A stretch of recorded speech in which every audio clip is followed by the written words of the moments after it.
Farg'ona shahrida faoliyat yuritayotgan tadbirkor tomonidan uning mahsulotiga o'xshash kontrafakt mahsulotlar sotuvga chiqarilayotgani, bu esa savdo brendi va mijozlar ishonchiga salbiy ta'sir ko'rsatayotgani haqida Farg'ona viloyati bojxona boshqarmasiga murojaat kelib tushdi. Dastavval bozorda bizning mahsulotni qalbakisi paydo bo'lganligini mijozlarimizdan eshitdik. Ular ham ijtimoiy tarmoqlarda targ'ibot qilishganda o'zimiz aloqaga chiqib, mahsulotni buyurtma ham berib ko'rdik. Qadog'ida va tarkibidagi giyohlarimizni u mahsulot bilan tubdan farq qilayotganini o'zimiz ham guvoh bo'ldik.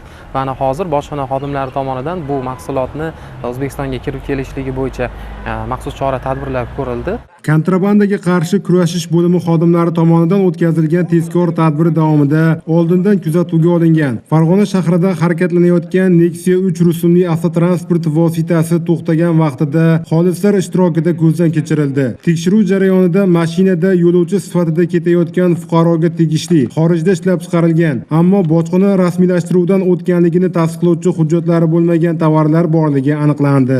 Chetdan noqonuniy ravishda olib kirilayotgan mazkur biologik faol qo'shimchalar ekspertiza xulosasiga ko'ra kontrafakt mahsulotlar ekanligi tasdiqlandi. O'tkazilgan tezkor tadbir davomida umumiy qiymati 101 million so'mlik 226 dona kontrafakt biologik faol qo'shimchalarni muomalaga kiritishning oldi olindi. Ushbu holat yuzasidan yig'ilgan hujjatlar sudda ko'rib chiqilib, ushbu mahsulotlarni majburiy tartibda yo'q qilinishi belgilandi hamda huquqbuzarga nisbatan jarima jazosi tayinlandi.